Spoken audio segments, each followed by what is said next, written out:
And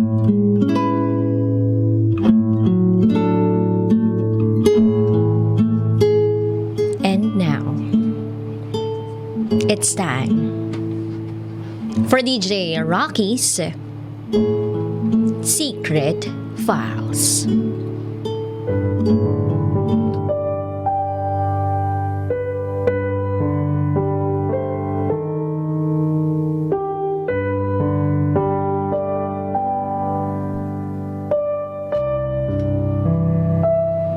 Prosti ako. Pokpok.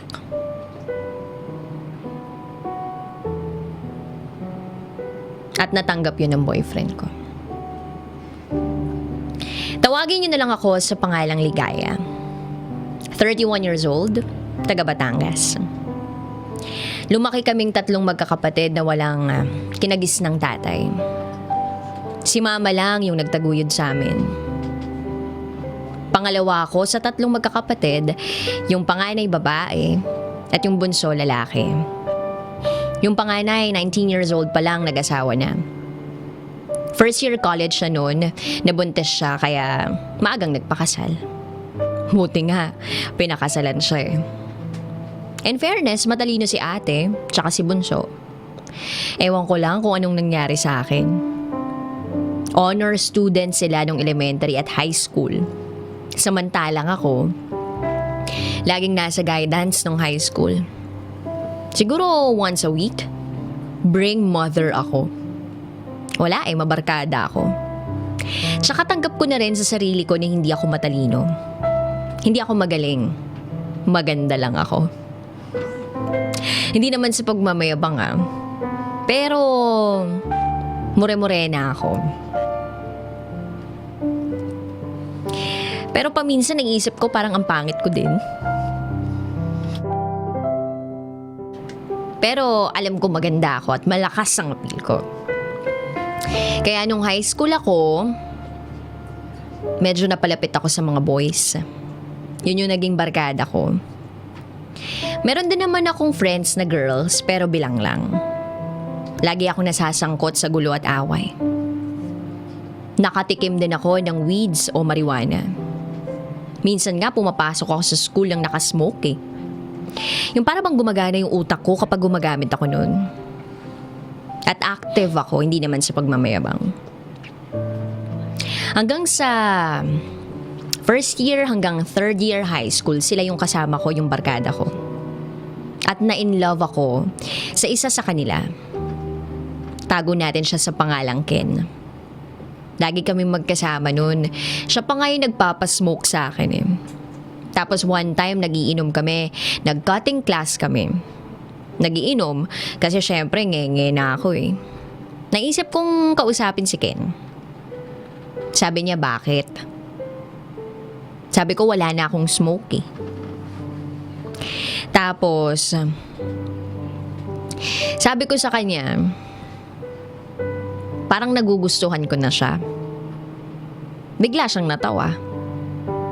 Sabi niya, bakit ako? Ang pangit-pangit ko. Actually, tama naman siya. Pangit nga siya. Parehas kaming pangit pero ako yung pangit na ma-appeal. Na paminsan maganda rin. Pero nagkatinginan kami at nag-appear. Sabay tawa. Tawa ng malakas na parang kami lang yung tao. Maya-maya palasing na kami. Humiga ako sa kwarto ko, sa kama, at sinundan niya ako. Nag-kiss kami, at siya yung first ko. Pero hindi niya ako first. At doon na nag-umpisa ang lahat. Napalayo ako sa kanya, tapos may mga ibang lalaki na akong ine-entertain. Habulin din ako ng mga tomboy. Sa mga lalaki, binibigay ko yung gusto nila. Ang daming naniligaw sa akin pero dumating yung point na parang ayoko na ng commitment. Kasi ayoko nang masaktan. Natatakot akong masaktan. Fourth year high school ko ang bansag sa akin ng campus. Campus bitch. Lumalaban ako sa mga muse pag intrams kaya medyo nakikilala talaga ako sa campus namin. At halos lahat ng gwapo sa campus, nagalaw na ako. Pero syempre, inaalam ko muna kung may girlfriend. Kasi ayoko ding makasakit. Wala akong pakialam kahit anong sabihin nila. Ako naman to eh. Totoo naman kaya hindi na ako nasasaktan. Pag-graduate ko ng 4th year, kinausap ako ni mama na kung pwede daw mag-stop muna ako. Work muna kasi hindi niya pa kaya. Sabi ko, okay lang ma. Tapos, yung ate ko, hindi na nakakadalaw sa amin. Kasi nandun na sa asawa niya. Minsan na lang naming makasama. In short, hindi na nakatulong din sa pamilya namin. Si Bunso, 4th year high school, kaya sabi ko kay mama, magtatrabaho ako para may pang-enroll kami ni Bunso ng college. Sumang-ayon naman si mama. Fast forward. 19 years old ako.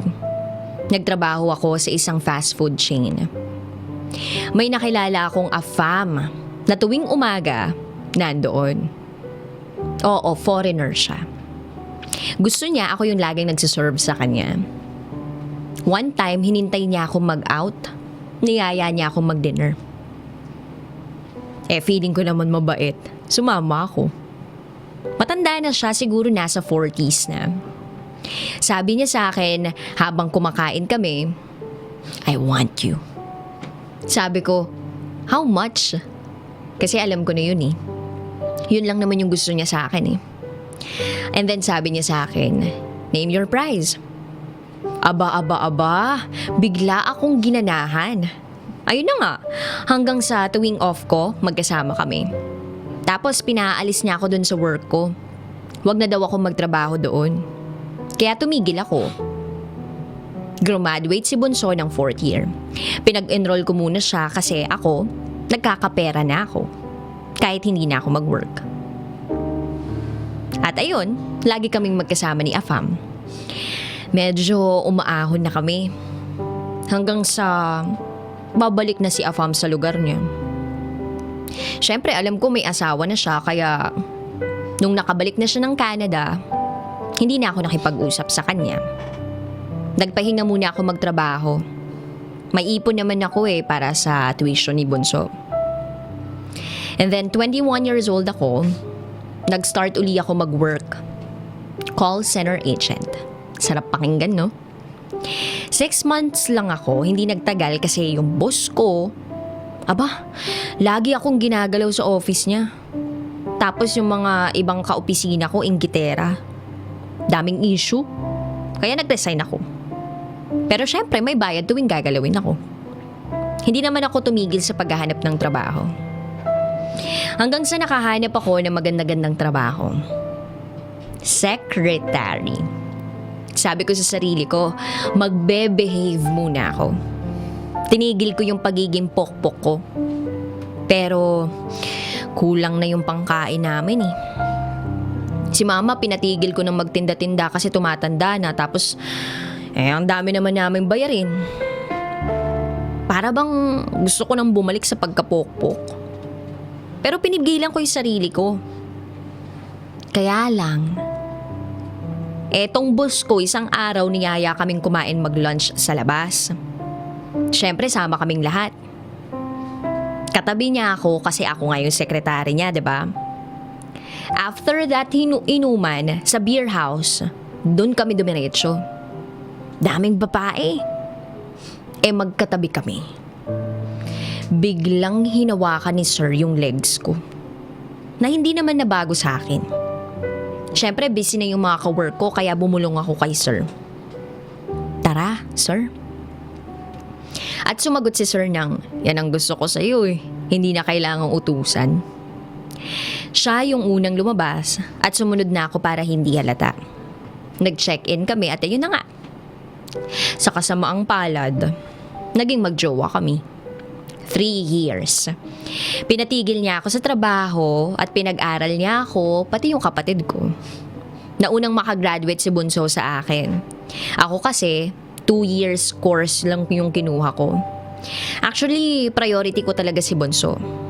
Kaya nung makagraduate siya, ang laking pasalamat ko kay sir. Grabe, super iyak ako nung time na yun. Si Bunso din iyak ng iyak at nagpapasalamat sa akin. Nung makagraduate naman ako ng 2-year course ko, nag-usap kami ni sir na stop na namin yung relasyon namin. Ayun, it's time para makahanap ako ng magandang trabaho at itigil ko na yung buhay ko dati. Sinunod ko siya kasi mahal ko siya kahit masakit. Actually, siya nga yung first love ko Naisip ko naman na may trabaho na si Bunso, may katulong na akong magbayad ng mga bayarin namin. Kaya naghanap ako ng iba pang trabaho. Tinalikuran ko yung dati kong buhay. Naging maganda na yung buhay namin kahit wala akong extra income. Hanggang sa nagmahal uli ako. 25 years old ako. Nagmahal ako ng isang binata pero may girlfriend. Nakilala ko siya sa isang barangay liga. Basketball player siya. Sa kagustuhan kong mapasakin siya, niyaya ko siyang makipag-inuman sa akin. Hindi ko alam na mahina siya na mag-iinom. At dahil meron akong bahay na inuupahan ko, dinala ko siya doon. At doon may nangyari sa amin. Umabot ng 2 taon yung relationship namin. At niloloko niya yung girlfriend niya. Umabot na yung time na naging desperada na ako. Kaya sinabi ko sa girlfriend niya na may relasyon kami at may nangyayari sa aming dalawa. 2 years na. Aba, pinuntahan ba naman ako nito? Tago natin siya sa pangalang Jepoy. Pinuntahan ako sa bahay at sinampal niya ako ng sobrang lakas. Nagulat ako noon. Umiyak ako sa kanya. At nagmamakaawa sa kanya na wag na wag niya akong iiwan. Tapos sabi niya sa akin, di ba nag-usap na tayo na hindi kita iiwan pero wag na wag mong sasabihin sa girlfriend ko? Sumagot ako ng, mahal kita Sabi niya sa akin, mahal niya daw yung girlfriend niya. Tanong ko sa kanya, paano ako? Ang sagot niya, walang magmamahal ng totoo sa'yo. Respetuhin mo muna ang sarili mo at mahalin mo ang sarili mo bago ka manlimos ng respeto at pagmamahal sa ibang tao. Galit na galit siya sa akin. Habang sinabi niya yun, iyak ako ng iyak. Nakayakap ako sa mga paa niya. Nakaluhod na ako, nagmamakaawa na please wag akong iwan dahil ikamamatay ko. Kaya lang umalis siya at hindi niya ako pinakinggan. Nung time na yon siguro straight 1 week, inom lang ako sa bahay mag-isa lang.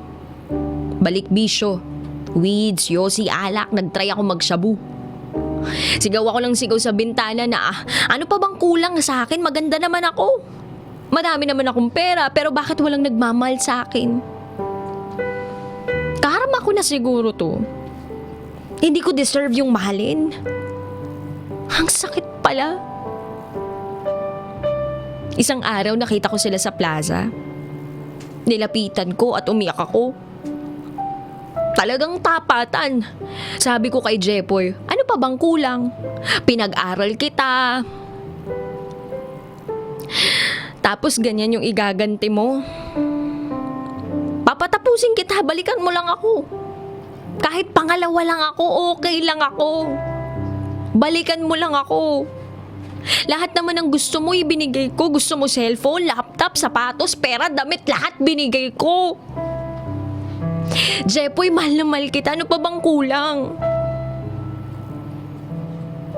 Sobrang sakit ng pakiramdam. Kahit ang daming nakakakita at nakikinig sa sinasabi ko, nakatingin lang yung babae, tumingin ako sa kanya.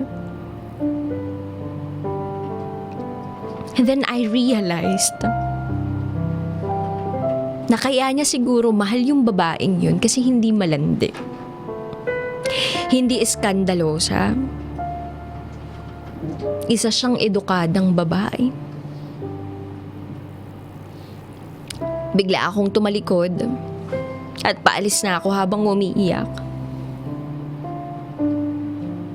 nang biglang hawakan ng girlfriend niya yung kamay ko. At sinabi niya sa akin, "Ligaya, may mga bagay kasi na hindi nakatakda para sa'yo. Tingnan mo ko. Kahit ilang beses akong lokohin ni Jepoy, gagawa at gagawa ang tadhana para magkaayos kami. Hindi ako galit sa'yo, hindi rin ako naaawa. Sana makita mo na ang taong para sa'yo."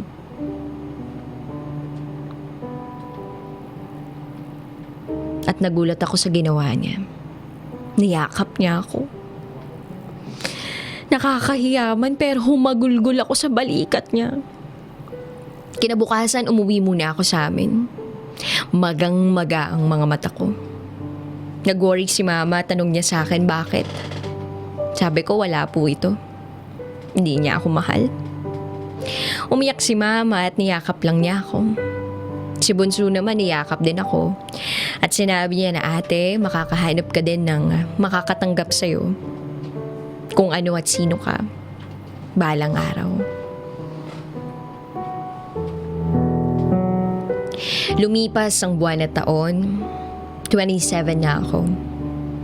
Single pa rin ako. Si Bunso mag-aasawa na. Buntis yung girlfriend. Pero okay lang kasi may trabaho na naman siya, may ipon na. Bumalik ako sa dati kong trabaho. Bilang pokpok. Bahay lang ako.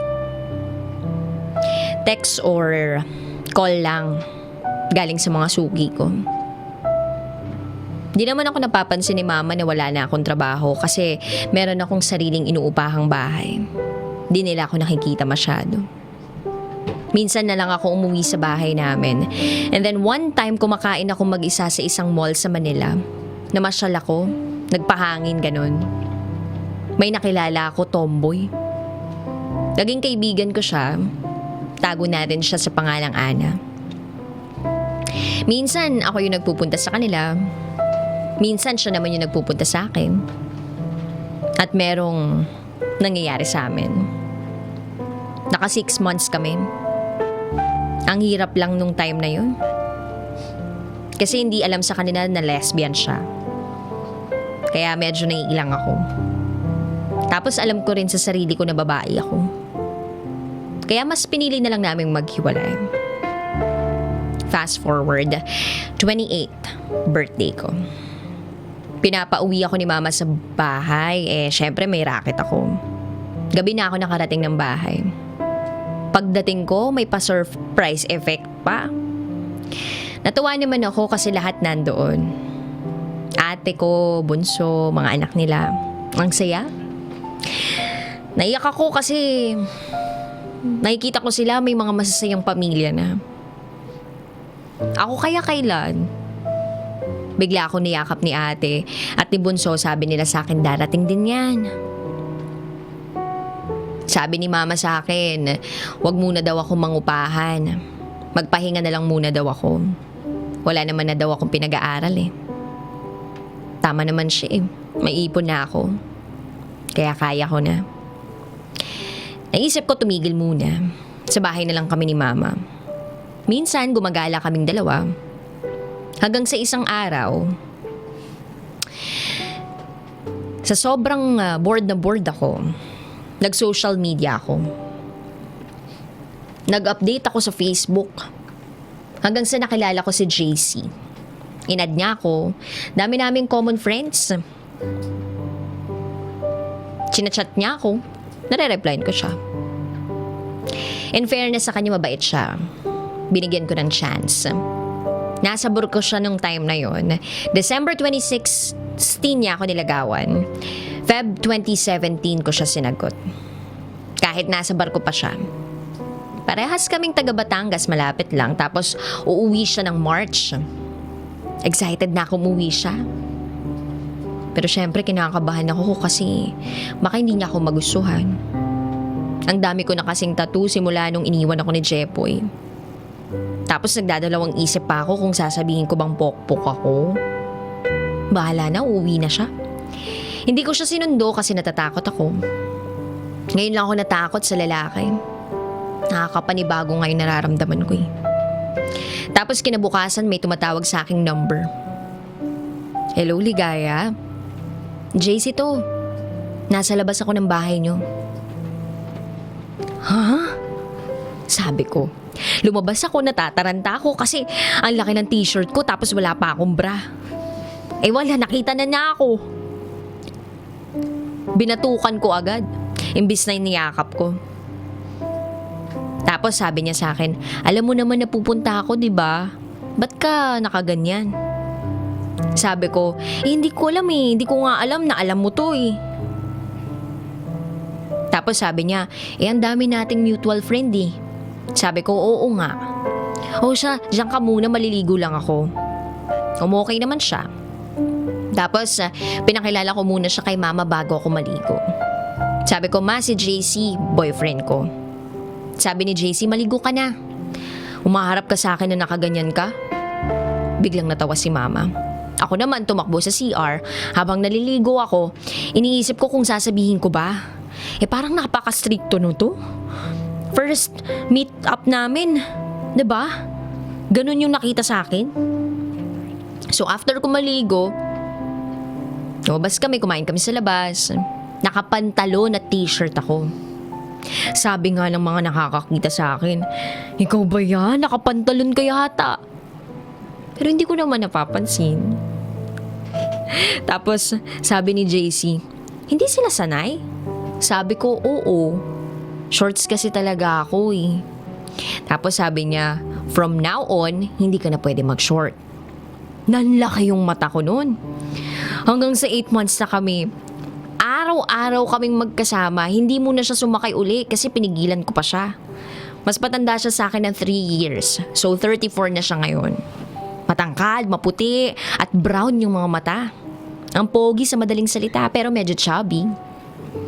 At yun, minsan sa bahay na siya natutulog, tapos alam nyo na. At nung narealize ko na mahal ko na tong taong to, doon naglakas loob na akong sabihin sa kanya, inumpisahan ko na. Sabi ko, alam mo baby,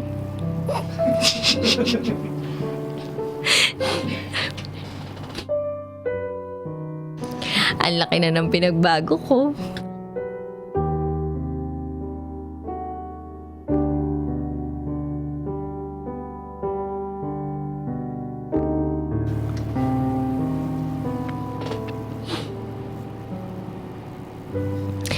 Hindi na ako nag-shorts, hindi na ako nagme-makeup, hindi na ako lumalabas ng walang bra, hindi na ako nag-yosi, hindi na ako nagbibisyo. Sabi niya, di good. Para sa'yo din naman yun eh, para hindi ka mabastos. Tapos sabi ko, paano kung may nakaraan ako? Tapos sagot niya, what do you mean? Sabi ko, what if pokpok ako? Sabi niya, what? Imposible naman yun. Ang dami natin mutual friend. Wala naman nakapagsabi sa akin nun. Tapos sabi ko, hindi mo pa ako kilala, baby. Tapos doon na nag-umpisang tumulo yung mga luha ko. Hindi ko na napigilan. Sabi ko, pokpok ako. Ang dami ng lalaking dumaan sa akin. At marami ng lalaking nakagalaw sa akin. Yung iba may bayad, yung iba wala. Ginawa ko yun para makapagtapos ng pag-aaral yung bunso kong kapatid. Tapos bigla siyang sumingit sa pagsasalita. Alam ni mama mo to? Sabi ko, hindi, walang nakakaalam nito. Nagtatrabaho ako habang nagpa-part-time sa pagiging pokpok. Nung nakilala mo ako sa FB, wala akong trabaho. Ang trabaho ko lang, magpagalaw ng merong bayad. Kinukontak nila ako kaya bago ka umuwi, sabi ko sa sarili ko, magbabago na ako, magpapalit na ako ng number. Lalo na ngayon, mahal na kita. Hindi makapagsalita si JC, parang disappointed siya sa mga narinig niya sa akin. At pinatigil niya ako sa pagsasalita pero diretso pa rin ako. Nagalit siya, tumayo sa kinauupuan at sumigaw na I said, "Stop it!" Natakot ako. Umiyak ako at tumakbo papasok ng kwarto. Akala ko sunundan niya ako. Pero after 30 minutes lumabas ako, wala na siya sa bahay. Tinatawagan ko siya pero naka-off yung cellphone niya. 2 weeks wala kaming contact. Gusto ko pumunta sa kanila kaso nahihiya ako, baka ipagtabuyan niya ako, ayokong mapahiya. Iyak ako ng iyak noon, buong 1 linggo. Hanggang sa natanggap ko na sa sarili ko na hindi na siya babalik pa. Hindi na siya babalik.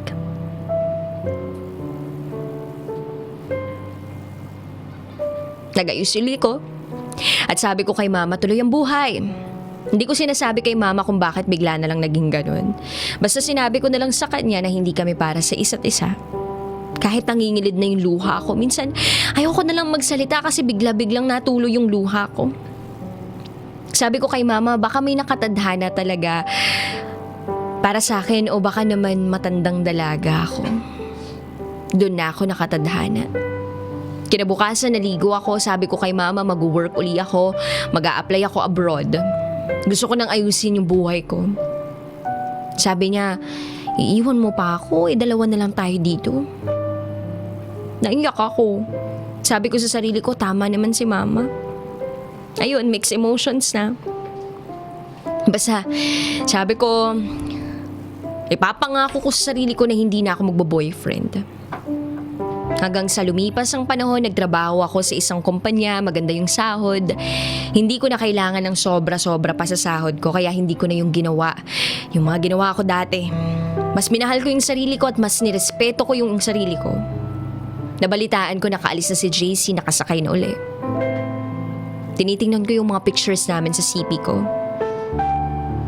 Sobrang laki ng pagbabago. Dahil sa kanya. Totoo pala yun, no? Lahat gagawin mo para sa love. Naging masaya ako. Lumipas ang taon, 29 na ako, turning 30. Wala na akong pinapansin na manliligaw. Wala na kasi akong mahanap na katulad ni JC. Sobrang pinaramdam niya sa akin paano maging prinsesa at mahalin. 30th birthday ko. Nagbakasyon kami ng family ko sa Baguio. 2 weeks kami doon. Nag-leave ako at si Bunso, si ate wala na namang work. The day before kami bumalik ng Batangas, ang weird nang nangyayari sa paligid.